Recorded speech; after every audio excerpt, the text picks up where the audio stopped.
देखिए, अगर हम बात करते हैं क्वेश्चन नंबर 1 की, तो ये क्या कहता है, चिल्ड्रन लर्न लैंग्वेज। ये क्वेश्चन हर बार आता है, आप पेपर उठा करके देख लीजिए, आपको किसी ना किसी फॉर्म में यही क्वेश्चन लैंग्वेज पर, और even same question as it is, थोड़ा सा लैंग्वेज में फर्क दे करके मिलता ही मिलता है, क्योंकि लैंग्वेज पे एक क्वेश्चन आना ही है, निश्चित है। ठीक, तो समझते हैं, children learn language with much ease up to a specific period because they are especially responsive to environmental influences in that period. This period is known as dash period of development. यानी बच्चे जो हैं वो आसानी से भाषा को सीख जाते हैं एक स्पेसिफिक पीरियड ऑफ टाइम में। इसके कई सारे नाम हो सकते हैं, इसको स्पेसिफिक पीरियड कह रहे हैं हम, बाकी अभी मैं बताऊंगी, इतने आप आंसर कर रहे हैं। तो बच्चे समय की एक विशिष्ट अवधि पर, यानी एक निश्चित समय है, एक ऐसी स्टेज है जहां वो बाकी स्टेजेस के मुकाबले आसानी से भाषा को सीख जाएंगे। बात सही है या गलत है? बिल्कुल सही है। अगर आप 25 साल की उम्र में अमेरिका जाते हैं और आपको अंग्रेजी नहीं आती है, और आपका एक बच्चा है जो 5 साल का है, तो ज्यादा संभावना है कि वो आपसे बेहतर या जल्दी ही लैंग्वेज पकड़ लेगा। क्यों? क्योंकि वो उसके लिए क्या है, क्रिटिकल पीरियड है, सेंसिटिव पीरियड है, लैंग्वेज डेवलपमेंट का स्पेसिफिक पीरियड है, जब लैंग्वेज डेवलपमेंट फास्टेस्ट होगा। ठीक है ना? तो समझते हैं, बहुत सरलता के साथ आप इस अवधि में भाषा सीखते हैं, क्योंकि उस अवधि में वे पर्यावरणीय प्रभावों के साथ प्रतिक्रिया करते हैं, यानी एनवायरमेंट के प्रति ज्यादा रिस्पॉन्सिव होते हैं। क्वेश्चन पढ़ के समझ लिया, मतलब हाफ बैटल इज वॉन, आधी लड़ाई आपने जीत ली। ठीक, इस पीरियड को क्या कहते हैं? सेंसिटिव पीरियड कहेंगे, जोनल पीरियड कहेंगे, अटिपिकल पीरियड कहेंगे, या नॉन रिस्पॉन्सिव पीरियड कहेंगे। तो जैसा कि आप लोग सभी सही उत्तर दे रहे हैं, ज्यादातर लोग, क्या है, सेंसिटिव पीरियड ये कहलाता है, यानी संवेदनशील काल कहा जाएगा। किस चीज के लिए? अलग अलग चीजों के लिए अलग अलग संवेदनशील काल हो सकते हैं। जैसे इस बार सेंसिटिव पीरियड पूछा गया किसके लिए? न्यूरोप्लास्टिसिटी के लिए या ब्रेन प्लास्टिसिटी के लिए। उसको भी मैं अभी एक बोनस क्वेश्चन के रूप में आपको यही समझा करके चलूंगी, ताकि आप कंफ्यूज ना हो। ठीक, तो सेंसिटिव पीरियड कहलाएगा ये। सेंसिटिव क्यों? क्योंकि आप इस समय में, बच्चा इस समय में 2 से 6 वर्ष के समय में स्पेशली क्या है, सेंसिटिव है लैंग्वेज को सीखने के लिए। तो ये सेंसिटिव पीरियड या संवेदनशील काल कहा जा सकता है। इसको आप क्रिटिकल पीरियड कह सकते हैं, कि बहुत ही महत्वपूर्ण पीरियड है। Fastest period of language development कह सकते हैं, कि भाषा विकास सबसे तीव्रता से इसी उम्र में होता है, इसी सेंसिटिव पीरियड में होता है। और ये 5 साल की उम्र तक जो एलएडी की बात करते हैं, लैंग्वेज एक्विजिशन डिवाइस की बात करते हैं, नॉम चॉम्स्की, वो वही पीरियड है, क्योंकि बच्चे बहुत तेजी से इस टाइम पे उनका जो लैंग्वेज एक्विजिशन डिवाइस है बहुत एक्टिव होता है। उम्र के साथ ये धीरे धीरे वीक होता जाता है। तो ये जोनल यानी क्षेत्रीय, कोई क्षेत्रीय अवधि होती है, ये किसी क्षेत्र की बात हो रही है? जी नहीं, एज की बात हो रही है। अटिपिकल यानी विशिष्ट या एबनॉर्मल पीरियड है ये? नहीं, बिल्कुल नॉर्मल है, सेंसिटिव पीरियड है ये। खराब बात। नॉन रिस्पॉन्सिव है, अप्रतिक्रियात्मक है। अगर नॉन रिस्पॉन्सिव होता, और यहां हम क्वेश्चन में कह रहे हैं कि इस एज में बच्चा रिस्पॉन्सिव होता है लैंग्वेज को सीखने के लिए, और ये कह रहे हैं जी नॉन रिस्पॉन्सिव है, तो कुछ और ही बात चल रही है।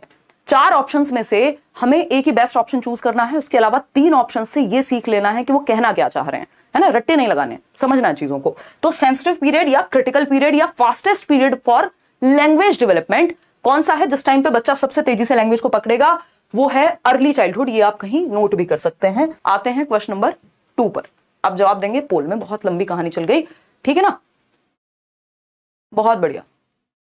बीपीएससी का सिलेबस, अरे टेंशन ना लो यार, उसके लिए बैच आ गया है, और जो प्रैक्टिस वगैरह हो गया, जो भी मैं कर सकती होंगी उस पर मैं चर्चा कल करूंगी, उस पर एक अलग से वीडियो ला करके आपसे बात कर लूंगी, ठीक है ना? देखिएगा, पोल में जवाब दीजिए, फटाफट से आगे बढ़ेंगे।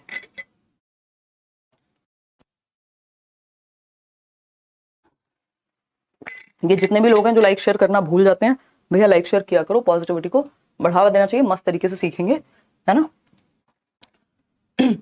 अब mother notices that one of her twins, एक माँ ये नोटिस करती हैं, इस बात पे ध्यान जाता है उनका कि उनके ट्विंस मतलब 2 बच्चे हैं। ट्विंस भी 2 प्रकार के होते हैं, आपको पता है। एक आइडेंटिकल ट्विंस जो बिल्कुल एक जैसे दिखते हैं, एक सेम जेंडर होगा, और दूसरे होते हैं फ्रेटर्नल ट्विंस जो भाई बहन हो सकते हैं, जबकि आइडेंटिकल ट्विंस या तो भाई भाई होंगे या बहन बहन होंगी। ठीक, तो जो ट्विंस हैं, ये मैं आपको रिवाइज कराने के लिए इस चीजें बीच बीच में जोड़ के समझाती हूँ, ताकि चीजें कनेक्टेड रहे ब्रेन में। तो ट्विंस हैं, एक मदर ये नोटिस करती है कि उनके 2 बच्चे हैं, जुड़वा बच्चे हैं, उनमें से एक जो है is progressing more quickly in learning to walk, जल्दी चलना सीख रहा है एक बच्चा दूसरे बच्चे के कंपैरिजन में, ठीक, तुलना में। Which principle of development is associated with this variation in learning, विकास का कौन सा सिद्धांत यहां लागू होता है? भाई विकास के कई सारे सिद्धांत है ना, विकास एक बड़ी प्रक्रिया है, तो इसको अच्छे से समझने के लिए कुछ सिद्धांत भी पढ़ते हैं हम। अगर आपने मैराथन वगैरह देखी होगी तो मैंने उसमें समझाया हुआ अच्छे से, ठीक।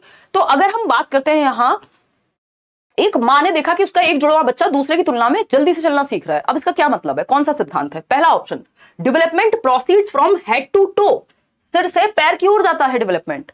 विकास जो है, पहले बच्चा सर संभालना सीखेगा, फिर गर्दन, फिर धड़ संभालना सीखेगा। ये सब क्या है? बिल्कुल सही बात है, सेफेलोकॉर्डल है ये। सेफेल का मतलब होता है खोपड़ी, और वहीं से बना है सेफेलोकॉर्डल। ठीक, बात तो सही है। अब पेडागोजी में ऐसा हो सकता है कि चारों ऑप्शन सही हो, लेकिन वो अपनी अपनी जगह सही है ना। भाई मेरे लिए क्या बेस्ट है? दुनिया में हर इंसान बेस्ट है। आप शादी करने जा रहे हैं, मान लेते हैं, ये एग्जांपल मैं बहुत देती हूँ, आसानी से समझ में आता है ना। दुनिया में हर इंसान बेस्ट है अपने आप में।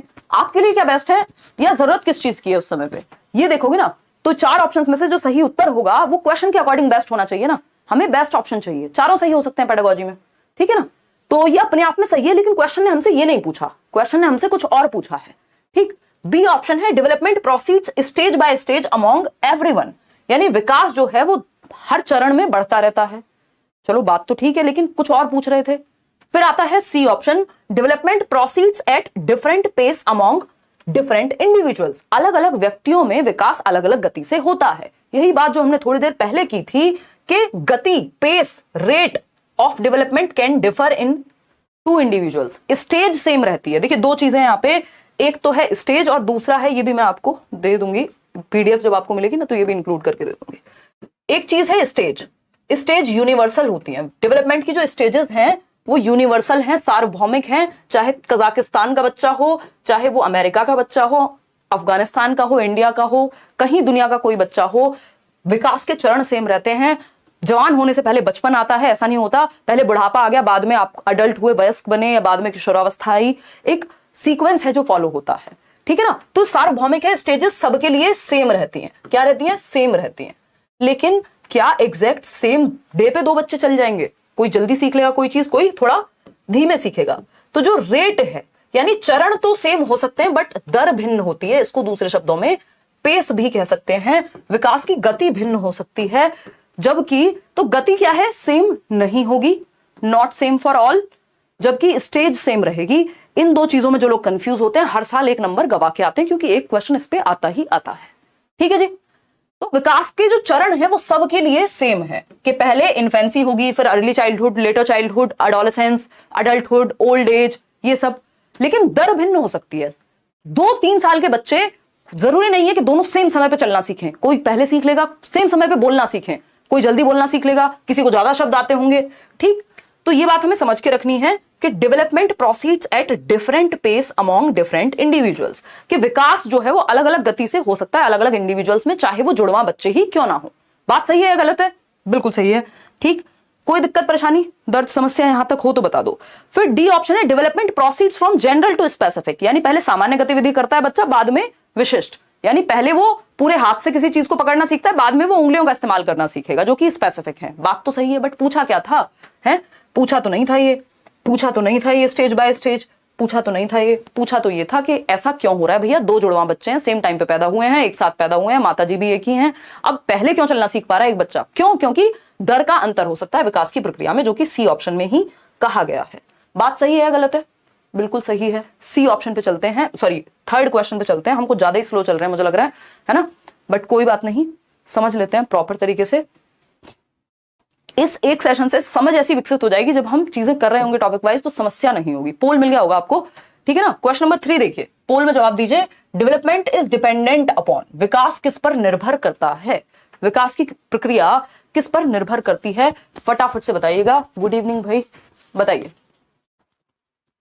जवाब दीजिए। जवाब, आवाज तो कम नहीं आ रही है?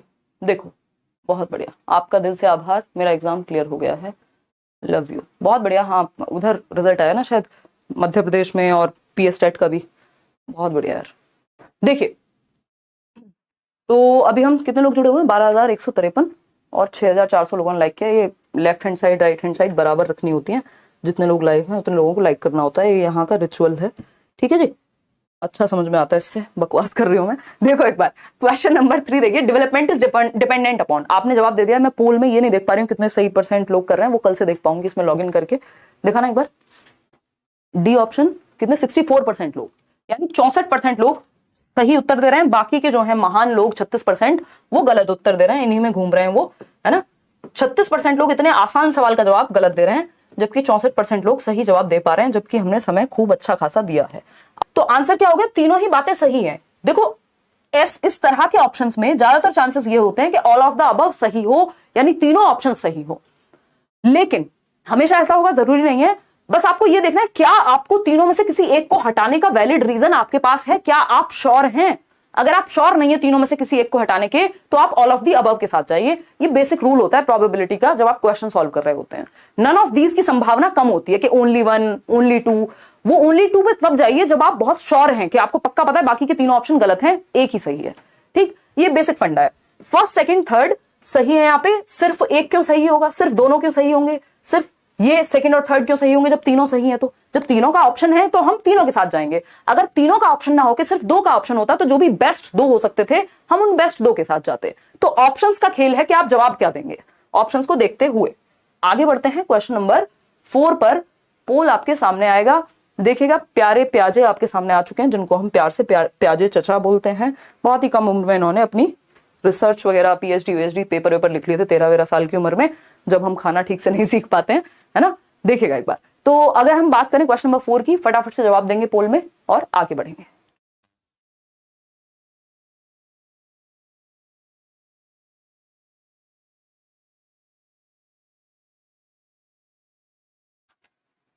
ये क्लास ऐप पे भी चल रही है, नहीं ये यूट्यूब पर ही चल रही है, आप कहोगे तो अलग से डलवा देंगे, डोंट वरी। देखिएगा, तो क्वेश्चन नंबर 4 की जब हम बात कर रहे हैं, question number 4, according to gene पियाजे, पियाजे के अनुसार थियोरी ऑफ कॉग्निटिव डेवलपमेंट, पियाजे ने संज्ञानात्मक विकास का सिद्धांत दिया है या मॉरल डेवलपमेंट की एक थ्योरी दी है, नैतिक विकास की? उससे क्वेश्चन कम आते हैं, कॉग्निटिव डेवलपमेंट की थ्योरी से ही इनके क्वेश्चन आते हैं, क्योंकि यही सबसे महत्वपूर्ण है। इसी के बेस पे इन्होंने मॉरल डेवलपमेंट यानी नैतिक विकास दिया था। ठीक, तो अगर हम बात करते हैं कॉग्निटिव डेवलपमेंट की, यानी हमारे दिमाग के विकास की, कॉग्निटिव डेवलपमेंट का मतलब है जो भी काम दिमाग से होगा। इंटेलेक्चुअल डेवलपमेंट भी आप इसको कह देते हैं कई बार के, पियाजे ने कॉग्निटिव डेवलपमेंट की स्टेज दी है। ये नहीं आएगा ऑप्शन में, आ जाएगा इंटेलेक्चुअल डेवलपमेंट, सही बात है। मेंटल डेवलपमेंट आ सकता है, सही बात है, आया हुआ क्वेश्चन है ये। मेंटल डेवलपमेंट यानी मानसिक विकास, इंटेलेक्चुअल डेवलपमेंट बौद्धिक विकास, सोचना समझना यानी thinking, reasoning, problem solving, imagination, memory, ये सारी चीजें, परसेप्शन, जो भी काम दिमाग से होते हैं वो कॉग्निटिव डेवलपमेंट में आते हैं। लैंग्वेज भी आपकी कॉग्निटिव डेवलपमेंट से ही संबंधित है। ठीक, तो अगर हम बात करते हैं पियाजे की थ्योरी की, जो कि कॉग्निटिव डेवलपमेंट की थ्योरी है, एट विच स्टेज यानी किस चरण पे should a teacher give problems to requiring seriation? अब ये मैंने आपको इसको सीसीएस का एक फंडा बताया था, चौधरी चरण सिंह यूनिवर्सिटी का एग्जांपल देकर के, जिससे आप याद रख सकते हैं। याद है कुछ लोगों को जिन्होंने वीडियो देख ली हो? कल बताया था, कुछ वीडियोस रिकमेंड किए थे, वो देखने थे। ये आता है क्वेश्चन, बार बार आता है ना। तो अगर हम देखें कि जीन पियाजे के संज्ञानात्मक विकास के सिद्धांत के अनुसार अध्यापक को किस अवस्था में क्रमबद्धता, है ना, क्रमबद्धता क्या है? असेंडिंग डिसेंडिंग ऑर्डर, अपवर्ती अनुवर्ती क्रम में लगाना, ठीक है ना, कि बढ़ते से घटते क्रम में, घटते से उल्टी गिनतियां, सीधी गिनतियां, ये याद है ना आपको, 1 to 100, 100 to 1 करने में मुश्किल होती थी। ठीक, तो अगर हम बात करें ये कौन सी स्टेज में सिखाया जाना चाहिए या किस तरह की वो स्टेज होगी जब इसको प्रेजेंट करें? क्या उत्तर दे रहे हैं आप लोग? दिखाना एक बार। 61% लोग सी ऑप्शन कह रहे हैं, जो कि सही है। बहुत बढ़िया, इसका मतलब आपने सेशंस देखे हैं, नोट्स पढ़े हैं, जो फ्री नोट्स भी हैं। मूर्त संक्रियात्मक अवस्था 7 से 11 वर्ष। अब इसका मतलब ये नहीं है प्री ऑपरेशनल में ये काम बिल्कुल नहीं किया जा सकता, बट पियाजे ने अपने थियरी में किस चीज को कहां इंपॉर्टेंस दिया आपको ये समझना है। यहाँ पियाजे का क्रिटिसिज्म करने में नहीं बैठे हैं हम, जो पूछा है उस पर बात करने पे बैठे हैं। ठीक, तो 7 से 11 वर्ष में कॉन्क्रीट ऑपरेशनल में 3 चीजें आती हैं, सीसीएस से याद रख सकते हैं। आते हैं नेक्स्ट क्वेश्चन की तरफ। अभी इनकी एज पे भी एक क्वेश्चन पूछ ही लेता है। अब देखिए एक एक चीज आपके लिए इंपॉर्टेंट है, क्यों? क्योंकि इतने सारे ऑनलाइन शिफ्ट्स में पेपर होता है कि पियाजे के सारे क्वेश्चन कवर हो जाएंगे। आपसे आसान से आसान और मुश्किल से मुश्किल क्वेश्चन आपको वहां मिल जाएगा, क्योंकि पता नहीं कौन सी शिफ्ट में आपका एग्जाम हो। भाई ऑनलाइन में इतनी सारी शिफ्ट हैं तो बहुत सारे नंबर ऑफ क्वेश्चंस भी बनते हैं, तो वो आपको सारी चीजें पता होनी चाहिए। ठीक, क्वेश्चन नंबर 5 है, as per gene Piaget's theory, यानी पियाजे की थियरी की माने तो individuals strive to achieve the state of dash through assimilation and accommodation, यानी पियाजे के सिद्धांत के अनुसार व्यक्ति आत्मसातीकरण और समंजन के बीच, इसको आप एसिमिलेशन, आत्मसातीकरण और क्या कहेंगे, समायोजन के बीच बैलेंस स्ट्राइव करने की कोशिश करता है। व्यक्ति बैलेंस क्रिएट, संतुलन बनाने की कोशिश करता है। उस संतुलन को क्या कहते हैं? सालों से हम डिस्कस ही ऐसे करते आए हैं कि संतुलन क्या कहलाता है? इक्विलिब्रेशन कहलाता है। सबसे आसान क्वेश्चन है ये। क्या है ये संतुलन? यानी इक्विलिब्रेशन, इक्विलिब्रियम वाली जो बात करते हैं हम, इसको ही जो हल है वो होम्योस्टैसिस कहते हैं। खैर ये कहानी आपके सीटेट से बाहर की है, तो आप इतना ही समझिए, इक्विलिब्रेशन मतलब बैलेंस, इक्वल करना एक तरह से, ठीक है ना, बराबर। तो अभी आएंगे इस पे डिसइक्विलिब्रियम। तो यहाँ पे इक्वल ना होने वाली स्थिति है।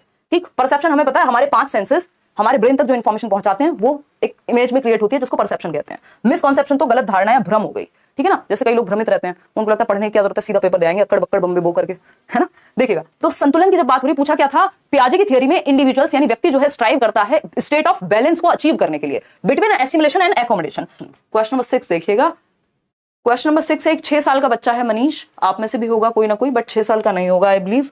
ठीक, तो मनीष अ 6-year-old बॉय, एक 6 साल का बच्चा Manish tends to see the world and the experiences of others from his view point only. बहुत अच्छा क्वेश्चन है। यानी मनीष 6 साल का है और वो पूरी दुनिया को अपनी नजर से देखता है। कई लोग 16 साल में भी यही करते रहते हैं और 26 में भी ऐसे ही रहते हैं, वो दुनिया को अपनी ही नजर से देखते हैं बस। ठीक, तो वो जो अनुभव करता है पूरी दुनिया को या अपने वर्ल्ड में, वो अपने ही व्यू पॉइंट को लगाता रहता है हर जगह। And fails to consider others view points, दूसरों के पर्सपेक्टिव को, उनके परिप्रेक्ष्य को समझ नहीं पाता। ठीक है ना। अब यहां पर ये क्या है, ये क्या रिप्रेजेंट करेगा, ये कंजर्वेशन है पियाजे के अकॉर्डिंग। भाई पियाजे पे एक ही पेपर में 4 क्वेश्चन, ये ऑफलाइन एग्जाम में नहीं होता था, ये ऑनलाइन एग्जाम में होने लग गया कि एक पेपर में 4-4 क्वेश्चन डायरेक्ट 30 नंबर में से पियाजे पे। पहले ये टोटल मिला के 4 बनते थे कि 2 क्वेश्चन सीडीपी में पूछ लिए, या एक सीडीपी में पूछ लिया, एक हिंदी पेडागोजी में पूछ लिया, एक इंग्लिश में पूछ लिया, कभी कभी मैथ्स में भी पूछ लेता है। लेकिन ये जो नई कहानी है कि एक पेपर में प्याजे भर रहे हैं तो प्याजे ही भर दिया, 3-4 क्वेश्चन में देख रहे हो वाइगॉस्की पे, तो ये और इंपॉर्टेंट हो गया। पहले नहीं तो हम ये मान के चलते थे, जैसे मैं आपको सिलेबस में भी बताती हूँ कि ये 3 से 4 नंबर का टॉपिक है, तो इस केस में इन्होंने डेवलपमेंट के क्वेश्चन कम कर दिए ये वाले सेट में। तो अब आपको सब कुछ बराबरी से पढ़ना है, अच्छे से पढ़ना है, पता नहीं है किस टॉपिक से कितने क्वेश्चन दे दें। ऑनलाइन में इनका थोड़ा सा हिल गया है मुझे लगता है, देखिएगा एक बार। तो कंजर्वेशन यानी संरक्षण, ईगो सेंट्रिज्म ये हमें पता है अहम केंद्रता है। ये तो रिवर्सिबल थिंकिंग होता है, पलट के देख पाना चीजों को, आप 1 से 100 की भी काउंटिंग कर पा रहे हैं, 100 से 1 की भी कर पा रहे हैं, ये रिवर्सिबल है। ठीक, साइंटिफिक रीजनिंग, भाई जो व्यक्ति साइंटिफिक रीजनिंग लगाएगा, जो लॉजिक लगाएगा, वो दूसरे के परिप्रेक्ष्य को क्यों नहीं समझेगा, तो ये तो गलत बात हो गई। रिवर्सिबल थिंकिंग की भी यहां बात नहीं हो रही है, बट कुछ हद तक रिवर्सिबल थिंकिंग इसमें जिम्मेदार होती है। ठीक, फिर आता है कंजर्वेशन। कंजर्वेशन अलग ही कहानी है कि शेप और साइज के बदलने से क्वांटिटी सेम रहती है। 200 ml पानी है तो उसको बाल्टी में डालो, ट्रक में डालो, रोड में फैला दो, व्हाटएवर, वो 200 ml रहेगा। किसी भी बर्तन की शेप या साइज बदलने से वो 200 ml चेंज नहीं हो जाएगा, वॉल्यूम सेम रहता है। शेप और साइज के बदलने से वॉल्यूम में या मात्रा में अंतर नहीं होता। ठीक, बी ऑप्शन यानी ईगो सेंट्रिज्म यानी आत्म केंद्रीयता, ये बात बिल्कुल सही है। जब आप ईगो सेंट्रिक होते हैं, मतलब ईगो का मतलब यहां आय से है, जब आपका पूरा फोकस खुद पे ही रहता है, आप दूसरे का पर्सपेक्टिव नहीं समझ पाते, इसी को हम क्या कह रहे हैं, इसी को हम कहते हैं ईगो सेंट्रिक होना। कि बच्चा जो है, पिताजी आए ऑफिस से और पिताजी को आज निकाल दिया गया नौकरी से, भगवान न करे ऐसा हो, बट हो सकता है। तो अब पिताजी का मूड खराब है, बॉस से डांट खा के आए, बच्चों को बढ़िया मैंने कहा था आपसे कार लाने को, कार तो लेके नहीं आए, वो पूरा लेट लेट के रोएगा कि मैंने कहा था कार लेके आनी थी, कार लेके आनी थी, है ना। वो उसको पता ही नहीं क्या चल रहा है, तो वो दूसरे के पर्सपेक्टिव को समझने के लिए असक्षम है उस समय पे। उसे लगता है अगर डोरेमोन पसंद है और आपने ये कह दिया कि यार डोरेमोन तो कितना खराब है, ये पागल सा, कह के देखो आप बच्चे को, वो पूरा गुस्से में आ जाएगा। ऐसे कैसे कह सकते हो यार मेरा डोरेमोन है, या कोई फेवरेट एक्टर है उनका, या कोई हीरोइन है, या फिर व्हाटएवर एक्ट्रेस है बेसिकली। तो जो भी उनको पसंद है वो दूसरा पर्सपेक्टिव नहीं देख पाते। वो ये नहीं कहेंगे भाई तेरी बात भी सही है, मेरी भी सही है, ऐसा कुछ नहीं है। वो कहेगा जो मैं कह रहा हूं वही सही है। तो ये ईगो सेंट्रिज्म है, ये अहम केंद्रता है, बच्चे को दूसरे का पर्सपेक्टिव समझ में नहीं आता। पहुंचते हैं क्वेश्चन नंबर है 7। आज ये सेशन खत्म हो जाएगा या नहीं, चलिए कोई बात नहीं, बहुत ही जरूरी कॉन्सेप्ट्स थे जो हमने किए हैं, और बहुत संख्या में आप लोग इस समय में बने हुए हैं रात के समय। कई लोगों को स्कूल जाना होता है, कई लोगों के बच्चों को स्कूल जाना होता है, कई लोगों को खुद स्कूल जाना होता है, कई लोगों को सुबह उठना होता है। 7th फेज की बात कल करेंगे, करियर पे बैच आ चुका है, वो आप ज्वाइन कर सकते हैं।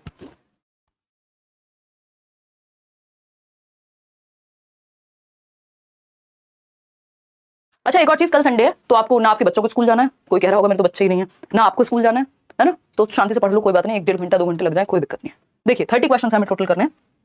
अकॉर्डिंग टू लॉरेंस कोहलबर्ग के अनुसार an individual eight law and order orientation of moral development will believe that, यानी जब हम कोहलबर्ग की बात करते हैं तो एक व्यक्ति है जो नैतिक विकास की कानून एवं व्यवस्था चरण में है, जो कि कौन सी स्टेज होती है, याद आ रहा है किसी को, law and order stage, 4th stage, ठीक है जी, 4था चरण।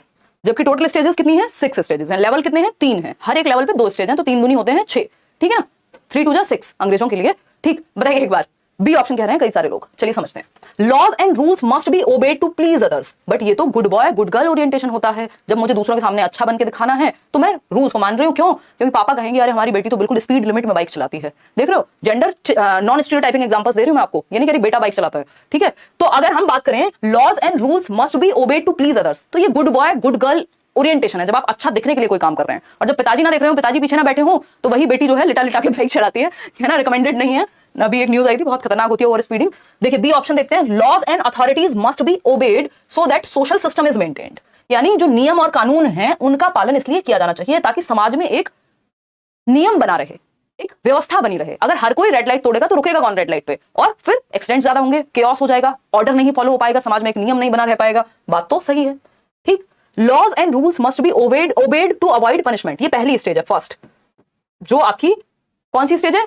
पनिशमेंट एंड ओबीडियंस वाली, कि आप बात इसलिए मानते हैं कि डांट पड़ जाएगी। ये स्टेज है आपकी third, good boy good girl वाली, ठीक। Laws and rules must be obeyed only if they fulfil our needs, tit for tat, second stage, ठीक है जी। तो ये ऑप्शंस देख के आपको पता लगना चाहिए, तभी कहेंगे कॉन्सेप्ट क्लियर है, अदरवाइज तो रट्टे लगाए हैं, ठीक। तो यहां पे फोर्थ स्टेज की बात हो रही थी, लॉ एंड ऑर्डर ओरिएंटेशन की, वो सिर्फ बी ऑप्शन में ही उसकी बात हुई है, बाकी तो किसी में थर्ड की, किसी में फर्स्ट की, किसी में सेकंड की। तो B option is the only right answer over here. Question number 8 पे आते हैं। Which of the following theory is given by Lev Vygotsky? Lev Vygotsky आपके प्यारे सबसे दुलारे लेव वाइगोस्की, इनके ज्यादातर क्वेश्चन बस 3 चीजों से सॉल्व हो जाते हैं, जो मैं आपको बताती हूँ। SCL, BPL नहीं है, ये SCL है ना, याद रखने के लिए मैं आपको ये चीजें एसोसिएट कराती रहती हूँ ब्रेन में। BPL होता है ना, बिलो पॉवर्टी लाइन, तो हम SCL हमने एक बनाया हुआ याद रखने के लिए वाइगोस्की से रिलेटेड। समाज यानी सोसाइटी, कल्चर यानी संस्कृति, और लैंग्वेज, ये 3 चीजें सबसे ज्यादा महत्वपूर्ण है इनकी थियरी में। इससे ज्यादातर क्वेश्चन आपके सॉल्व हो जाते हैं। बताइएगा फटाफट से, फिर हम आगे बढ़ेंगे। आपका लाइव क्लास पहली बार देख रहे हैं, बहुत बढ़िया। बंकेश नाम है आपका, चलिए ठीक है बंकेश, आप देखते रहेंगे, समझ में आता रहेगा, चीजें डिटेल में हम करते हैं। जल्दबाजी आपको नहीं रखनी है, जल्दी करनी है, जल्दबाजी नहीं करनी है, ठीक है। चलिए समझते हैं। तो लेव वाइगोस्की के अनुसार कौन सा सिद्धांत सही है, कौन सा एक ऑप्शन सही है?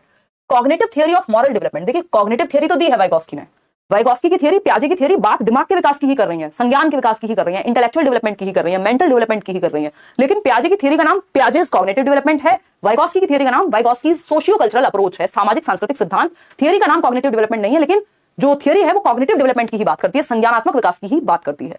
तो मॉरल डेवलपमेंट की बात इन्होंने नहीं की, कॉग्निटिव डेवलपमेंट की है ना। ये तो फिर पियाजे या कोहलबर्ग की तरफ चला जाता है answer. Psychodynamic theory of personality development, psychodynamic लिखा हो यानी मनोगत्यात्मकवाद, साइकोसेक्सुअल लिखा हो है ना, साइको एनालिसिस लिखा हो, ये तीनों ही शब्द सिगमंड फ्रॉइड की ओर इशारा करते हैं। जिन्होंने सीटेट के बाद वाले बैच पढ़े हैं उनको ये बात पता होगी, ठीक। Socio cultural theory of cognitive development, ये है वाइगोस्की, बिल्कुल सही बात। सोसाइटी, कल्चर, लैंग्वेज, इन 3 में से आंसर मिल जाता है। सामाजिक सांस्कृतिक सिद्धांत, ये कह रहे हैं एज वेज से फर्क नहीं पड़ता भैया, ये 7 से 11, 2 से 6 जो प्याजे कर रहे थे, ये कह रहे हैं जिस समाज और संस्कृति में आप रहते हैं, आपका अपने आसपास के लोगों के साथ इंटरेक्शन कैसा है, कैसे लोगों में आप उठते और बैठते हैं, उससे आपकी समझ निर्धारित होगी। अगर वाइगोस्की की माने तो मैं आपके साथ यहाँ खड़ी हुई हूँ, अदरवाइज मैं आप में से कई लोगों से एज में छोटी हूँ, ठीक। लेकिन ये कहते हैं भैया एज से फर्क नहीं पड़ता, आपका जो इंटरेक्शन है उससे फर्क पड़ेगा कि आपका कॉग्निटिव डेवलपमेंट कैसा होगा। डेवलपमेंटल थियरी ऑफ अटैचमेंट, ये जॉन बॉल्बी की थियरी है, आपके सिलेबस से बाहर है, ठीक। तो संज्ञानात्मक विकास का सामाजिक सांस्कृतिक सिद्धांत, इसको दिया है वाइगोस्की ने। आगे बढ़ेंगे क्वेश्चन नंबर 9 पर, देखेंगे फटाफट से। क्वेश्चन नंबर 9 क्या कहता है, पोल में जवाब देंगे आप फटाफट। A student is struggling to solve a given question, एक बच्चा है जो स्ट्रगल कर रहा है एक क्वेश्चन को सॉल्व करने में। जैसे आप खुद को भी मान सकते हैं कि आप ये क्वेश्चन सॉल्व कर रहे हैं और आप स्ट्रगल कर रहे हैं, कह रहे हैं ए होगा कि बी होगा, या अक्कड़ बक्कड़ बम्बे बो कर दूं 80 90 पूरे 100 है, ओके। तो अगर हम बात करें यहां पर, तो as per Lev Vygotsky in this situation our teacher should, क्या करना चाहिए टीचर को जब बच्चा अटक रहा हो किसी प्रश्न को हल करने में, उसको चुनौती महसूस हो रही है, वो ठीक से सॉल्व नहीं कर पा रहा। चलिए समझते हैं। तो इग्नोर कर देना चाहिए, तो भैया टीचर किस लिए बिठाया है वहां, मूंगफली छीलने के लिए, कि बच्चे को समस्या हो और आप इग्नोर करके आराम से अपना पानी पिए, स्वेटर बुने, डांस करें, हैं? ऐसा थोड़ी है कि उसको अकेले ही सॉल्व करते रहना देना चाहिए और उसको इग्नोर कर देना चाहिए। तो ignore is not a positive word, कोई सकारात्मक शब्द नहीं है टीचर के लिए, आप सपोर्ट के लिए हैं वहां, ठीक है ना।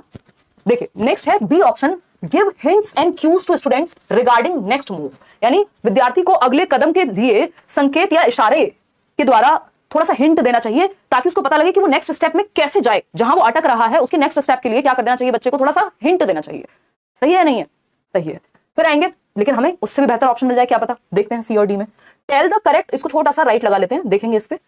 Tell the correct answer immediately, तुरंत उत्तर नहीं देना भाई, या तो बिल्कुल इग्नोर कर देंगे या एकदम से जवाब दे देंगे, बीच में कुछ नहीं। और जबकि आप बच्चे को सिखा रहे हैं तो बीच में ही रहना है आपको, ठीक है ना। हटा देंगे इसको भी। पनिश द स्टूडेंट, इसका अधिकार आपके पास बचा नहीं है। राइट टू एजुकेशन एक्ट कहता है कि बच्चे को आप कॉर्पोरल पनिशमेंट, मुर्गा या मुर्गी नहीं बना सकते, आंखें भी नहीं दिखा सकते, ठीक है ना। तो आप पनिश नहीं करेंगे, दंडित नहीं कर सकते हैं एज पर लॉ। कुछ स्कूल्स में आज भी होता होगा, बट हम क्यों इतना पढ़ रहे हैं गला फाड़ फाड़ के कि हम परिवर्तन ला सकें, थोड़ा बेहतर कर सकें चीजों को, जो एजुकेशन पॉलिसीज में कहा गया है उसको हम सच में इंप्लीमेंट कर सकें कुछ हद तक, है ना। रियलिटी में चीजें मुश्किल होती हैं, बट अच्छे टीचर्स करते हैं। ऐसा नहीं है कि सारे टीचर्स बस डंडे ही लेकर के घूम रहे हैं बच्चों के पीछे, ठीक। और आप देखेंगे जो अच्छे टीचर्स हैं उनकी क्लास में सबसे ज्यादा एकदम डिसिप्लिन भी मेंटेन रहता है, बातचीत भी होती है, मजे करते हैं, पूरे सीखते हैं लोग, ठीक। तो अगर हम बात करें, पनिशमेंट आप दे नहीं सकते, इमीडिएटली बताने का कोई सेंस नहीं है, इग्नोर आप बच्चों को कर देंगे तो आपका कोई रोल नहीं बचा। एक ही ऑप्शन सही है, give hints and cues to students regarding next move. जिस स्टेप पे बच्चा अटकता है, जहां अटकता है वहां उसको थोड़ा सा हिंट दे देनी है। प्रॉब्लम मान लीजिए 4 स्टेप का क्वेश्चन है, एक उसने सॉल्व कर दिया, दूसरा कर दिया, तीसरे पे अटका हुआ है, तो आप तीसरे में या तो उसको थोड़ा सा सॉल्व कर दें, हाफ सॉल्व कर दें, पूरा सॉल्व नहीं करना, हिंट दे दें, क्यूज दे दें इनडायरेक्टली। इसको स्कैफोल्डिंग कहते हैं वाइगोस्की की भाषा में, मचान कहते हैं इसको, टेम्परेरी हेल्प कहते हैं कि आप स्कैफोल्ड कर रहे हैं बच्चे को हिंट देकर के या टेम्परेरी सपोर्ट देकर के। जैसे आप जब साइकिल चलाना सीखते थे तो पीछे से कोई पकड़ लेता था, जैसे आप चलाना खुद से शुरू करते थे हाथ हटा लेता था पीछे वाला। आजकल तो जमाना बदल गया, 4 पहिए वाली साइकिल आने लग गई है, वो स्कैफोल्डिंग है। जब आप छत पे खुद नहीं चढ़ पा रहे हैं तो आप क्या करते हैं, आप करते हैं सीढ़ी का इस्तेमाल, वही सीढ़ी स्कैफोल्डिंग है। जो आप खुद से नहीं कर सकते उसमें मदद आपको थोड़ी सी मिल जाए तो आप कर लेंगे वो चीज, अकेले नहीं कर पा रहे थे, ठीक है ना। चलिए आगे बढ़े, कहानी समझें क्या कहानी है। बहुत बढ़िया, देखते हैं, समझते हैं क्या कहानी है। क्वेश्चन नंबर 10, क्वेश्चन नंबर 10 क्या कहता है समझिए। अगर हम बात करते हैं क्वेश्चन नंबर 10 की, क्या कहता है बताइए एक बार पोल में जवाब देकर के। कौन है ये, बिहार टीचर सिलेबस आउट हो गया। हाँ मैंने बता दिया आज शुरुआत में ही क्लास के, ये क्लास आपकी पहले से लगी हुई थी, कल हम उस पर चर्चा करेंगे, कल संडे भी है ना। चलिए समझते हैं फटाफट से। क्वेश्चन नंबर 10, अगर हम बात करें इन अ प्रोग्रेसिव क्लासरूम, यानी एक प्रगतिशील कक्षा में students focus should be on, बच्चों का फोकस किस चीज पे होना चाहिए। एक प्रगतिशील कक्ष में बच्चों का फोकस किस चीज पर होना चाहिए बताइए आप फटाफट से। प्रगतिशील कक्षा, प्रोग्रेसिव, ये वर्ड बहुत ज्यादा पॉजिटिव है। प्रोग्रेसिव मतलब आगे की ओर बढ़ना, मॉडर्न टाइम्स की तरफ बढ़ना, बेहतरी के लिए आगे बढ़ना, प्रगति के लिए आगे बढ़ना। शब्द में लिखा हुआ है प्रगतिशील, यानी आप प्रगति की ओर बढ़ रहे हैं, ठीक। तो जो प्रगति की ओर बढ़ने वाली शिक्षा है, अगर आपको कुछ भी नहीं पता तब भी आप इसका जवाब ढूंढ पाएंगे। कंपीटिंग विद देयर पीयर्स, यानी कॉम्पीट कराएंगे। अरे देखो शर्मा जी का बेटा वर्मा जी के बेटे से अच्छा है, तुम कितने खराब हो, ये करेंगे हम। ये सही तरीका नहीं है, होता आया है समाज में, आज भी होता है और कुछ समय तक, या मुझे लगता है कि अभी भी होता रहेगा कुछ समय तक, लेकिन परिवर्तन आ रहा है। तो कॉम्पीट नहीं करेंगे, ये कोई भी अच्छा तरीका नहीं है, प्रोग्रेसिव तरीका नहीं है, तो ट्रेडिशनल तरीका है, पारंपरिक तरीका है, जमानों से चला रहा है कॉम्पिटिशन। तो कॉम्पिटिशन से ज्यादा जरूरी क्या है, कोलैबोरेशन है, सहयोग है, ग्रुप में सीखे बच्चा, कोऑपरेट करे। रोट मेमोरी, रटंत विद्या चलंत नहीं, rote memorising as much as possible. भैया जितना हो रट्टे लगवा दो, कंठस्थ करा दो, फिर वो पेपर में जाके फेल हो जाते हैं सीटेट जैसे एग्जाम में, जो कि एक बेसिक अंडरस्टैंडिंग आपकी कॉन्सेप्ट चेक करता है। क्यों, क्योंकि कॉन्सेप्ट हमने पढ़े नहीं थे, हमने तो बस पेपर में पेजेस भरे थे, ठीक। तो रोट मेमोराइजेशन से भी काम नहीं चलने वाला। Winning tangible rewards such as trophy, देखिए रिवॉर्ड्स कोई बहुत अच्छा तरीका नहीं है, आप कभी कभार रिवॉर्ड्स दें समझ आता है, लेकिन सिर्फ रिवॉर्ड्स के बेसिस पे लर्निंग कराना लालच वाली बात है। एक टाइम पे जब आपको रिवॉर्ड्स नहीं मिलेंगे, आप बच्चों को कहते हैं बेटा स्कूल जाओगे, ट्यूशन जाओगे तो एक चॉकलेट मिलेगी, वो चला गया। फिर आप कह रहे हो कि फिर से ट्यूशन जाओगे तो चॉकलेट मिलेगी, एक हफ्ते तक चला, एक हफ्ते बाद वो कह रहा है यार अपनी चॉकलेट अपने पास रखो, मैं तो खेलने जा रहा हूं। तो रिवॉर्ड एक टाइम के बाद फर्क नहीं पड़ता रिवॉर्ड का, फिर ये शुरुआत में ठीक रहता है या कहीं कहीं पे ठीक रहता है बीच बीच में। कंस्ट्रक्टिंग द, और ये बहुत ट्रेडिशनल तरीका है, पारंपरिक तरीका है, ये आज से नहीं जमानों से लोग यही करते आ रहे हैं, reward and punishment. Constructing the knowledge with active participation, ये नया तरीका है, ये मॉडर्न वे ऑफ लर्निंग है, ये प्रोग्रेसिव थॉट है, ये प्रगतिशील बात है कि आप बच्चे को एक्टिवली पार्टिसिपेट करा दीजिए ज्ञान की संरचना में। सक्रिय भागीदारी द्वारा ज्ञान का सृजन करना, यानी जब बच्चा खुद से इन्वॉल्व होगा, जैसे आप अभी इन्वॉल्व हैं, आपको किसी ने बुलाया तो नहीं जबरदस्ती, है ना, कोई पैसे वैसे देके बुलाया, किसी को 2-4 रुपए गए हो कहीं से, है, किसी ने ये भी नहीं कहा, बल्कि आप मेरे पीछे पड़े हुए इतने दिनों से, मेरा गला खराब था, मैं बीच में कहीं गई हुई थी कि कब क्लास लोगे कब क्लास लोगे। इसका मतलब आप एक्टिवली पार्टिसिपेट होने के लिए सेल्फ मोटिवेटेड हैं, है ना। मैं और आप अभी मिलकर के सीख रहे हैं, ऐसा नहीं मैं कुछ आपके दिमाग में भर दे रही हूँ, वो ट्रेडिशनल वे है, वो चाइल्ड सेंटर्ड वे नहीं है कि जब टीचर आए और दिमाग में भर दे, बच्चे खाली बर्तन है ना, जैसा जॉन लॉक कहते थे, ऐसा नहीं है।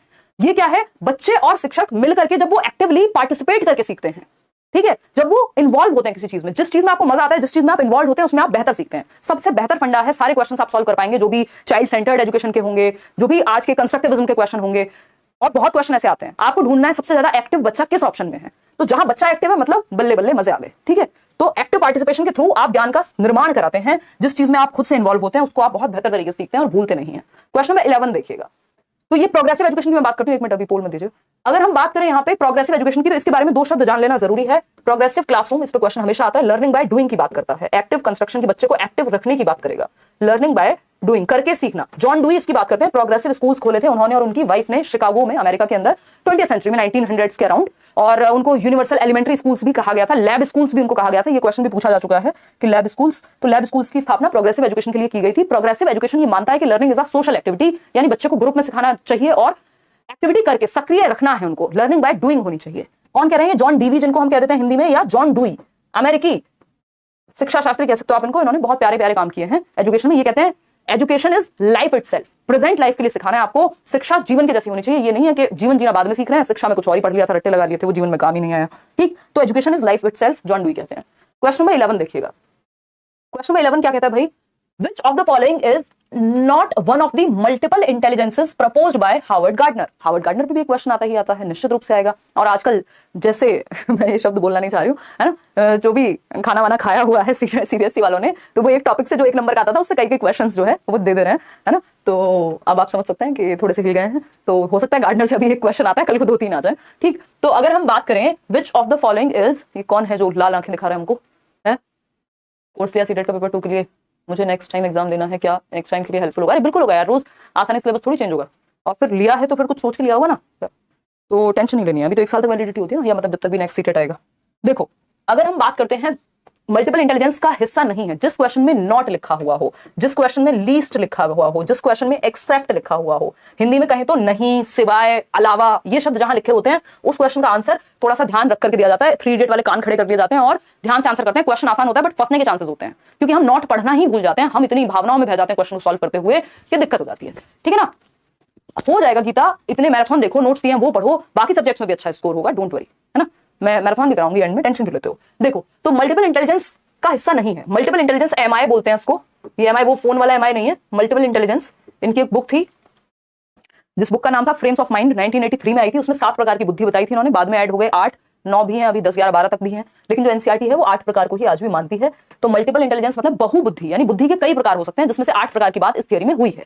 ठीक, अब ये 8 प्रकार में कौन सा शामिल नहीं है? लिंग्विस्टिक, भाषिक बुद्धि बिल्कुल शामिल है। अगर आपने प्रीवियस वीडियो देखी होगी तो आपको ये पता होगा कि भाषिक बुद्धि में मैं बहुत बार एग्जांपल देती हूँ कि जो आपके पोइट्स होते हैं या फिर जो भी लिखने वाले लोग हैं, है ना, वो सब क्या है, लिंग्विस्टिक इंटेलिजेंस का पार्ट है, जिनका भाषा पे पकड़ अच्छी होती है। इमोशनल इंटेलिजेंस, खुद सोचिए, स्पेशल इंटेलिजेंस, इसमें आर्किटेक्ट आ जाएंगे आपके। ठीक, musical intelligence, A R Rahman का एग्जांपल बहुत बार दिया जाता है, तो म्यूजिकल भी है, स्थानिक बुद्धि, संगीतीय बुद्धि, ये सब है। लेकिन emotional intelligence is not the part of multiple intelligence theory. Emotional intelligence अपने आप में एक अलग कॉन्सेप्ट है, जिसपे एक बुक भी है, भावनात्मक बुद्धि या इमोशनल इंटेलिजेंस, जो कि डेनियल गोलमैन ने उस बुक का नाम दिया है। और आई थिंक जॉन मेयर करके एक व्यक्ति हैं, मेयर एंड सेवॉय करके व्यक्ति थे, 1990s में ये येल यूनिवर्सिटी के प्रोफेसर थे, जिन्होंने पहली बार इस कॉन्सेप्ट को दिया था, इमोशनल इंटेलिजेंस को, कि जिन लोगों का इमोशंस पे कंट्रोल होता है, अपनी भावनाओं पे नियंत्रण होता है, उनके प्रति वो अवेयर होते हैं, यानी इमोशनल अवेयरनेस होती है, इमोशनल मैनेजमेंट होता है, कंट्रोल करना जानते हैं, दिशा देना जानते हैं इमोशंस को, वो इमोशनली इंटेलिजेंट हैं। जो हर चीज पे आंसू ही बहाते रहते हैं, वो उनको कहेंगे इमोशनली इंटेलिजेंट, कम है वो इंटेलिजेंट, है ना।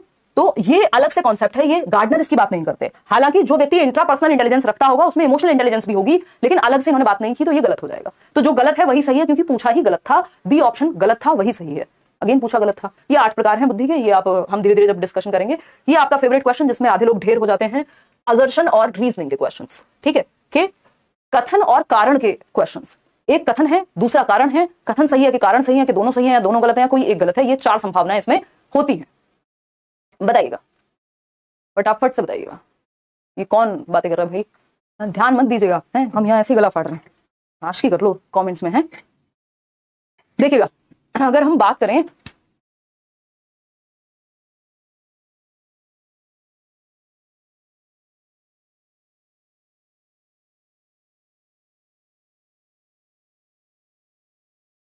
देखिए, 12th क्वेश्चन है हमारा, डटे रहो आज, कोई बात नहीं, एक बार अच्छे से डिस्कशन करना जरूरी है, फिर हम टॉपिक वाइज मंडे से आएंगे और देखते हैं क्या कहानी है।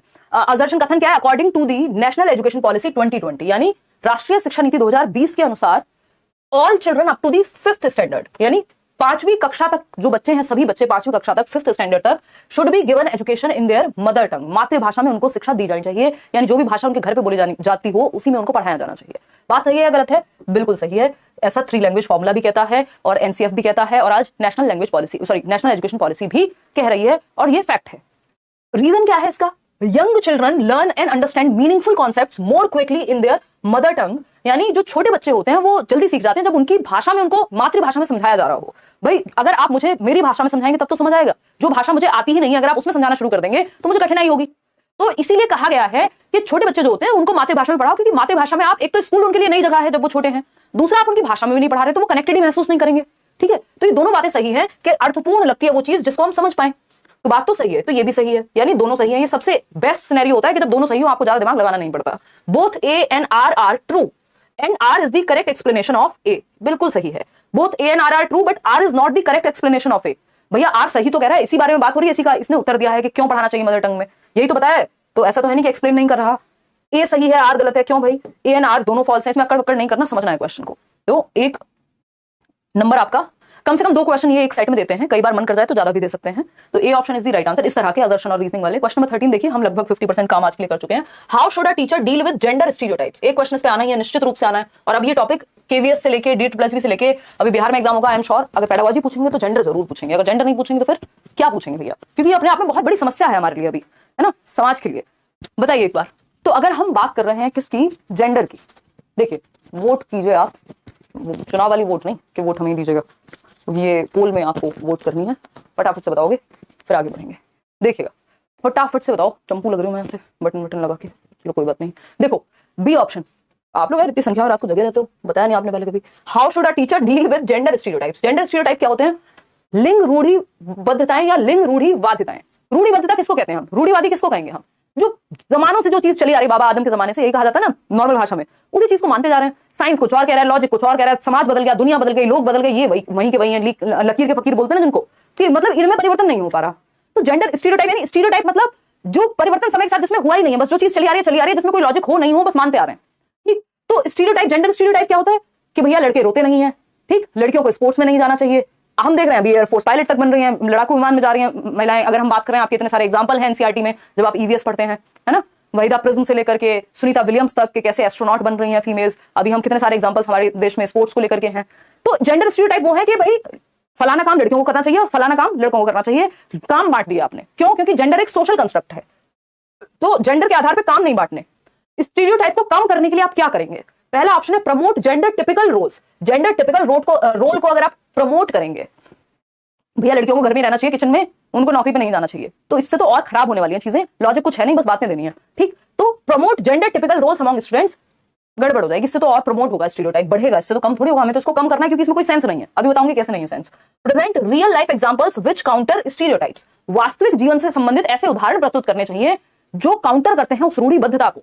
अच्छा आप कह रहे हैं अच्छा लड़का लड़की ये नहीं है वो नहीं है, इनको काम नहीं करना चाहिए, लड़कियों को ड्राइविंग नहीं करनी चाहिए, फलाना नहीं करना चाहिए, तो आप उसका लॉजिक देंगे या उस तरह के एग्जांपल्स प्रस्तुत करेंगे उस क्षेत्र में जहां लड़कियों ने भी काम किया है, तो आपको पता लगेगा यार ये तो नॉर्मल चीज है। तो ये ठीक कैसे होगा? डिस्कशन से होगा, चर्चा से होगा। दूसरा, हमें रियल लाइफ एग्जांपल्स ऐसे प्रेजेंट करने पड़ेंगे कि जहां से बच्चे ये सीख पाए कि भैया दोनों जेंडर्स कुछ भी कर सकते हैं, दो इंडिविजुअल्स हैं, वो उनको जेंडर में जबरदस्ती बांटने की कोशिश नहीं करनी बहुत ज्यादा। तो इसमें एक उदाहरण ये हो सकता है कि भैया एक बच्चा है जिसके पेरेंट्स, एक बच्चा है जो ये सोचता है कि उसने बुक में कोई एग्जांपल देखा कि जिसमें कोई काम पे जा रही है महिला, अब उसने अपनी माताजी को, अपनी दादी को, अपने आसपास की महिलाओं को, बुआ को कभी काम पे जाते हुए देखा नहीं है। उसको तो ये पता है भाई खाना तो महिलाएं बनाती हैं, काम पे तो पुरुष जाते हैं घर से।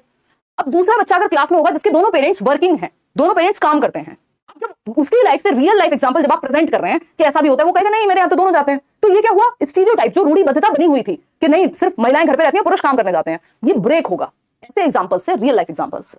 तो यही है स्टीरियोटाइप को खत्म करने का एक तरीका कि इस पे चर्चा हो, डिस्कशंस हो और रियल लाइफ एग्जांपल्स या नॉन स्टीरियोटिपिकल रोल्स में हम पुट करें। स्टीरियोटिपिकल जो रोल्स हैं उनको चैलेंज किया जाए। ये सारे वर्ड्स पेपर में मिलते हैं, ऐसा नहीं मैं बस ऐसे ज्ञान की बातें कर रही हूं। Practice same gender based grouping of students. अगर सेम ही प्रैक्टिस चलती रहेगी जो चला आ रहा है पहले से कि मम्मी है तो खाना बनाएंगे, पिताजी हैं तो बाहर जाएंगे, तो ये क्या है, इससे स्टीरियोटाइप बढ़ेगा, कम नहीं होने वाला। Avoid discussions around gender issues in the classroom. लोग इससे बचते हैं जेंडर डिस्कशंस, इन मुद्दों पे बात करने से, क्योंकि कोई तर्क नहीं होता और मान्यताएं हर्ट हो जाती हैं लोगों की। क्वेश्चन नंबर 14 है, इन अ मल्टी कल्चरल क्लासरूम, एक बहु सांस्कृतिक कक्षा कक्ष में, यानी जहां मल्टीपल संस्कृति के बच्चे आते हैं, पढ़ते हैं। एक बच्चा है जो बंगाल से है, एक बच्चा है जो पंजाब से है, एक बच्चा है जो हरियाणा से है, एक बच्चा है जो राजस्थान से है, दूसरा बच्चा है जो यूपी से है। तो ये क्या हो गई? मल्टी कल्चरल क्लासरूम हो गई, जहां अलग अलग भाषाएं, अलग अलग राज्य से बच्चे आ रहे हैं, अलग अलग पृष्ठभूमि से बच्चे आ रहे हैं। तो एक बहु सांस्कृतिक कक्षा कक्ष की जब हम बात कर रहे हैं तो कौन सी एक बात सही होगी, बताइएगा। Promote cultural practices of dominant group only, यानी जो प्रबल समूह है, मान लीजिए आप यूपी में रहते हैं और वहां कोई एक पर्टिकुलर कास्ट है या समुदाय है जिसका प्रभुत्व है, तो आप सिर्फ उसी का ध्यान रखेंगे? नहीं, एज अ टीचर आपको हर बच्चे को, यूनिटी इन डाइवर्सिटी की बात करते हैं, चाहे वो हमारा कॉन्स्टिट्यूशन हो, चाहे हमारी वो टीचिंग लर्निंग प्रोसेसेस हो, हम कहते हैं विभिन्नता में एकता की बात होती है हमारे देश में, ठीक। तो ऐसा नहीं सिर्फ डोमिनेंट कल्चर को ही हम फोकस करें as a teacher. Promote cultural practices of disadvantaged groups only, यानी केवल सुविधा वंचित या वंचित समूह वर्ग के बच्चों के लिए ही आप काम करेंगे कि जो कोई मान लीजिए इस तरह के ट्राइबल कम्युनिटीज से है या हाशिए पे है, किसी भी वजह से समाज ने उसको अलग थलग कर दिया है, गरीब है, मतलब किसी भी सेंस में वो वंचित है, तो सिर्फ उनका ही ध्यान रखेंगे? नहीं, ओनली वाले ऑप्शंस तो वैसे खतरनाक होते हैं, ठीक। भाई आपको तो सबको लेके चलना है साथ में एज अ टीचर। भाई टीचर की ऐसा देखा जाए तो एक बड़ी रिस्पॉन्सिबिलिटी है। We are called nation builders. तो ये बातें आइडियलिस्टिक लगती हैं हमें कई बार, बट ये ऐसी जॉब है टीचिंग जिसको आप जितना आसान चाहे बना लीजिए, जितना बोरिंग चाहे बना लीजिए, और जितना इंटरेस्टिंग या चैलेंजिंग बनाना चाहें उतना बना सकते हैं। आपके ऊपर है कि आप कैसे टीचर बनना चाहते हैं। सी ऑप्शन है negatively present cultural practices of dominant group, यानी जो डोमिनेंट ग्रुप है उनको नेगेटिव कहते रहेंगे। भाई आपका काम नेगेटिव या पॉजिटिव कहना नहीं है, आपका काम धर्म की राजनीति करना नहीं है एज अ टीचर, ठीक। डी ऑप्शन है respect individual differences of students in terms of their socio cultural experiences, यानी विद्यार्थियों के सामाजिक सांस्कृतिक अनुभवों के संदर्भ में उनकी व्यक्तिगत विभिन्नताओं का ध्यान रखना। भाई आप अभी कितने 11,000 लोग अभी भी हैं रात को 11:45 बजे भी, तो अब 11,000 लोगों की अगर हम बात करें एक साथ बिठा दें, या 11 लोगों को भी एक साथ बिठा दें, आप अपने घर में भी देखेंगे आपके भाई बहन माता पिता सबको सेम चीज पसंद है।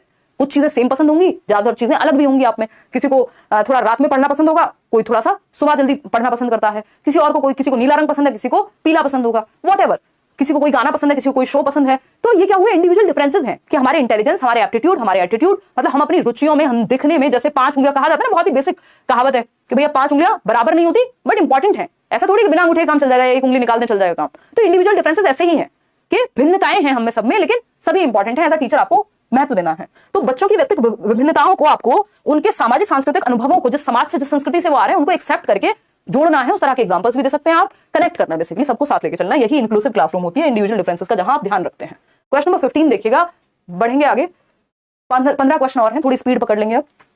अगर हम बात करें when assessment is done for students comprehension and understanding of a skill और lesson during the learning and teaching process, it refers to, यानी जब आकलन जो है वो बच्चों की समझ के आधार पे होगा, या उनकी समझ को देखने के लिए होगा कि कितना उन्होंने समझा है। और कब हो रहा है? ड्यूरिंग द लेसन, जब लेसन चल रहा है, पढ़ाई लिखाई चल रही है, तभी आप आकलन कर रहे हैं, टेस्ट कर रहे हैं, जांच रहे हैं बच्चे को। तो ये कौन से प्रकार का आकलन कहलाएगा? ड्यूरिंग, यानी दौरान लिखा होगा कहीं ना कहीं। हाँ, अगर ड्यूरिंग चल रहा हो तो क्या कहलाएगा? तो अगर ड्यूरिंग वर्ड लिखा हुआ है, दैट मींस आप कितने परसेंट लोग, 59% लोग सही उत्तर दे रहे हैं कि भैया असेसमेंट फॉर लर्निंग होगा। ये तो है ना, सीखने के लिए आकलन, क्योंकि लर्निंग अभी चल रही है, उसी दौरान आप आकलन भी कर रहे हैं। ऑफ लर्निंग होता है आफ्टर लर्निंग, ये ड्यूरिंग नहीं होगा, आफ्टर होगा, ठीक है। और अगर हम बात करें नॉन कॉन्टिन्यूअस इवैल्यूएशन को हम फोकस नहीं करते, हम कॉन्टिन्यूअस इवैल्यूएशन को फोकस करते हैं, जिसको सीसीई कहते हैं, कॉन्टिन्यूअस एंड कॉम्प्रिहेंसिव, सतत एवं व्यापक मूल्यांकन के अंदर ही आते हैं सारे। समेटिव इवैल्यूएशन का हिस्सा होता है असेसमेंट ऑफ लर्निंग, जबकि फॉर्मेटिव इवैल्यूएशन का हिस्सा होता है एफए, जिसको हम कहते हैं, आपके एफए एग्जाम्स होते हैं ना, क्या? Assessment for learning. तो assessment for learning during teaching learning process, of learning after teaching learning process, और एज लर्निंग जब बच्चा खुद का ही आकलन करे, सेल्फ असेसमेंट, खुद को ही आप नंबर दे रहे हो कि भाई मुझे कितना आता है।